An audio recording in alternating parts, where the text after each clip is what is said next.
Hello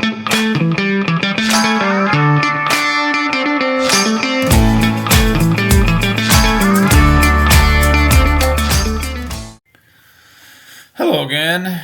This is some video of a trip we took to Southwest Florida, in particular Sanibel Island. Again, we had never been to this island before. Again, it got hit by the hurricane pretty hard about 10 months ago. So we kind of wanted to see how it looked, like we did with Fort Myers Beach. See what was open, see the beach, and spend a day there. This is us going over the Sanibel Causeway bridge. You kind of see it's obviously back open. That's kind of old news. They were still working on parts of it. It was just one lane each way currently. But yeah, it was not particularly hard to navigate. And there was work being done when we were there. I think this was probably a Thursday, if I remember right, the 14th. And so, granted, it wasn't weekend traffic, but there was still traffic in and out of Sanibel. And construction work was being done. And they looked like they were, in the process of getting that causeway, bridge, road, however you want to label it, redone, rehabbed, and back to normal use. But yeah, it wasn't a bad drive at all. Wasn't torn up or beat up, and then there was plenty of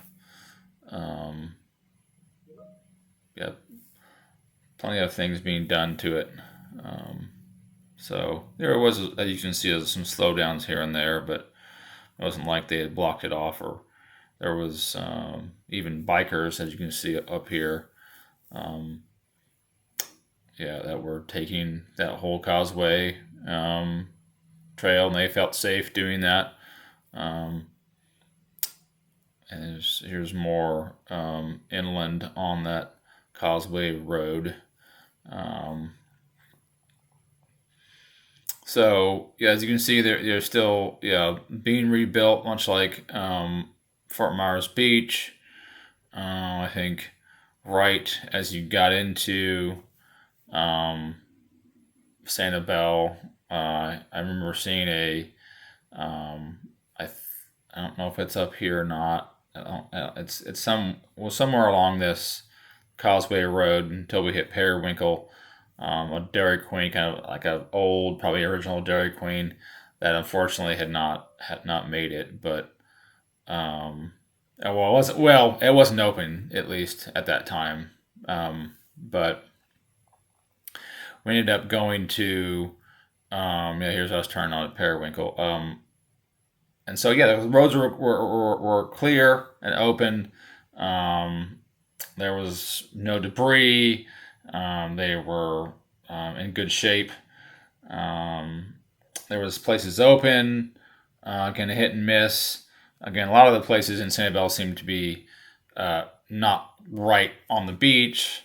So things like bike rentals and such, you can see, were open and available. And so they were not right. They were more inland, so I would imagine they didn't get hit as hard as if they were right a couple blocks from the beach, or even half block from the beach, like some of the stuff in Fort Myers Beach was. But there were still things being rebuilt. We ended up, I think it was on Periwinkle drive, we ended up finding a newly reopened surf style. Um, the beach did not have anyone offering umbrellas or beach chairs like we found on Fort Myers Beach. So it was a fairly hot day again, and I did not want to sit out in the sun with my fair skin.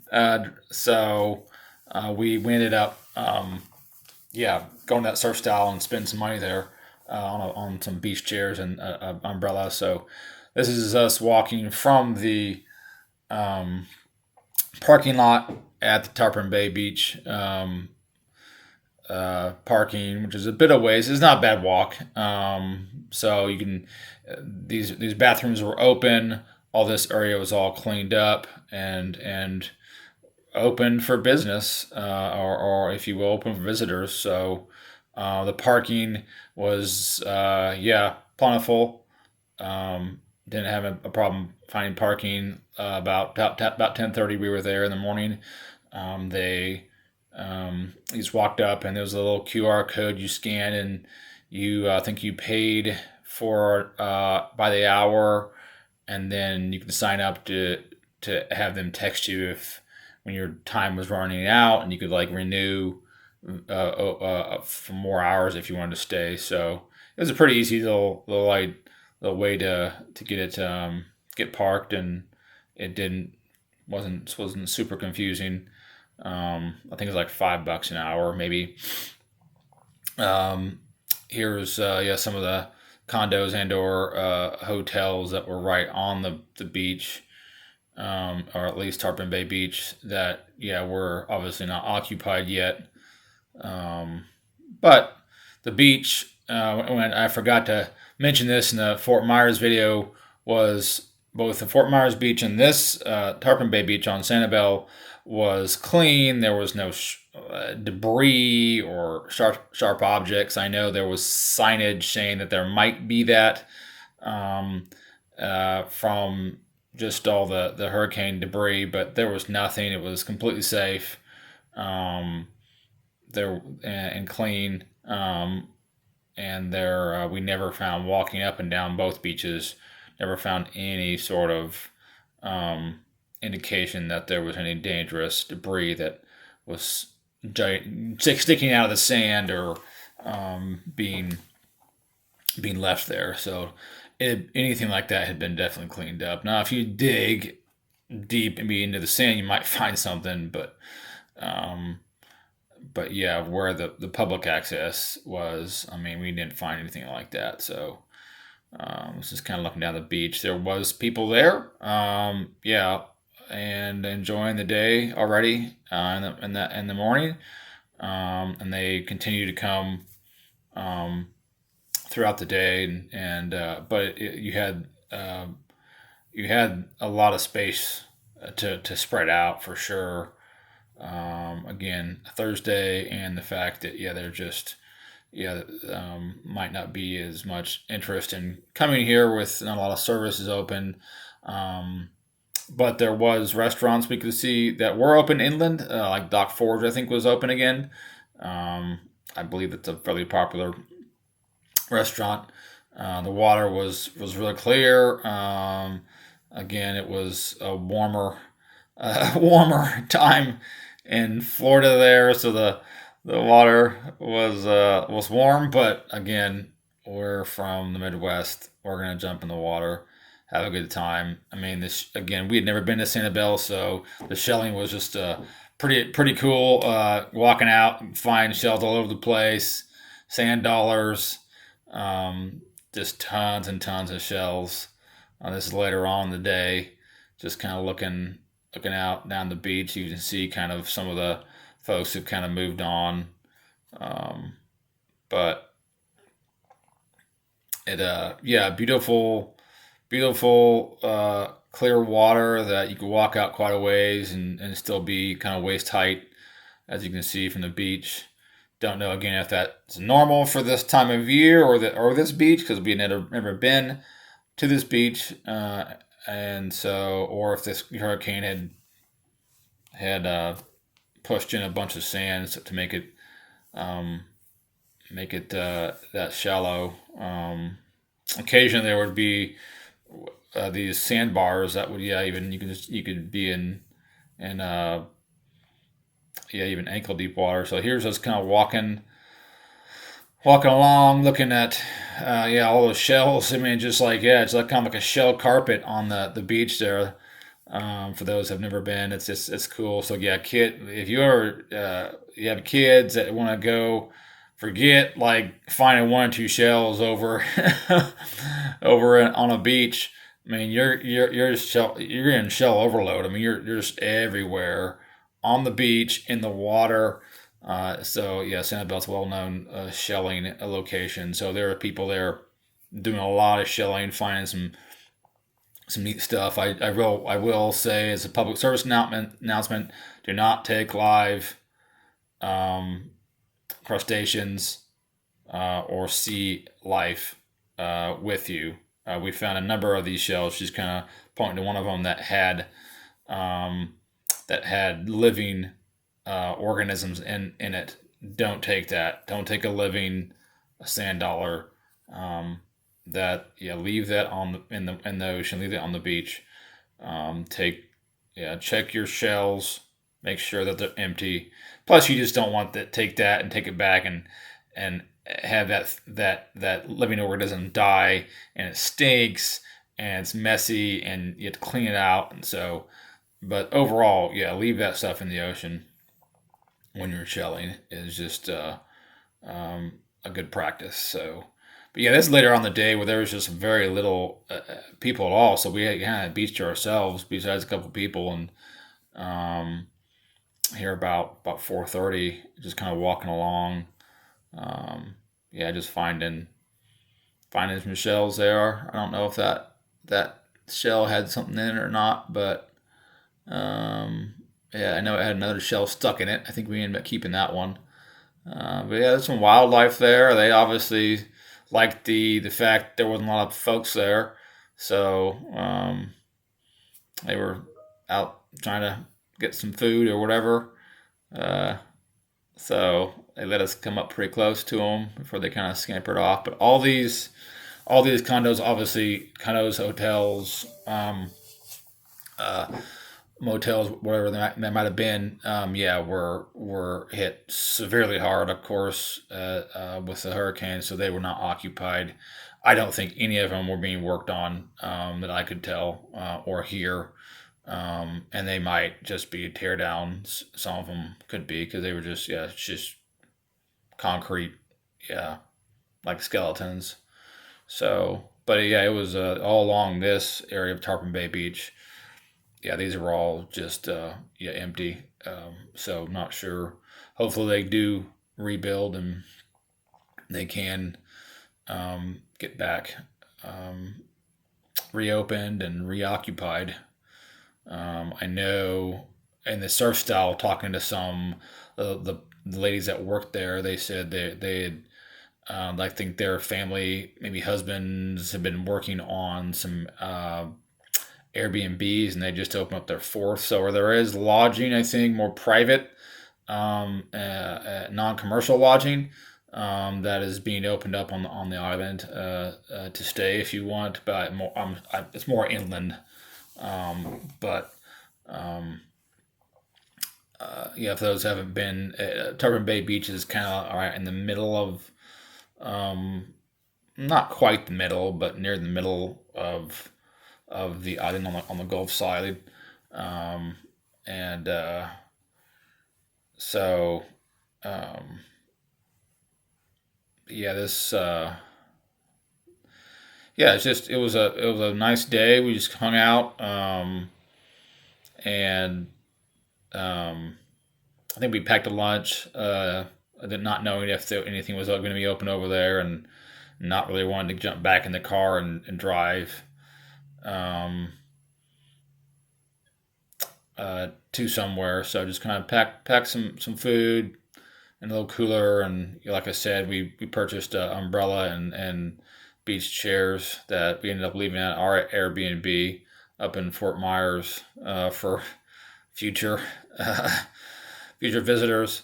But yeah, put some money into the economy there for sure. Again, that surf style would just looked like it just recently opened up. It was brand new, and but yeah, it had everything: beachwear, beach equipment, at quite a large selection. So yeah, that is open. I believe that was on um, either Periwinkle or Tarpon Bay Road. Um, so there is things like that open on the island, and so things are opening up. This is towards an area where there was like almost no one, so it was nice. I think it looked there was some weather that kind of acted like it was going to come in, so I think it kind of scared some folks off, but it ended up not doing anything and kind of brightening back up. And so yeah, there it was towards the end of our day there. It was kind of peaceful and kind of walking along and some more wildlife there and just enjoying that more non-populated kind of feel. I'm sure it's not this way on the weekends, and I'm sure it's not this way. Well, it wasn't this way pre-hurricane either, with a lot of these hotels or condominiums and folks that live there, visiting there. So we didn't walk up and go around, but there were plenty of folks who were doing that and finding some pretty neat shells. It looked like. Um, so, but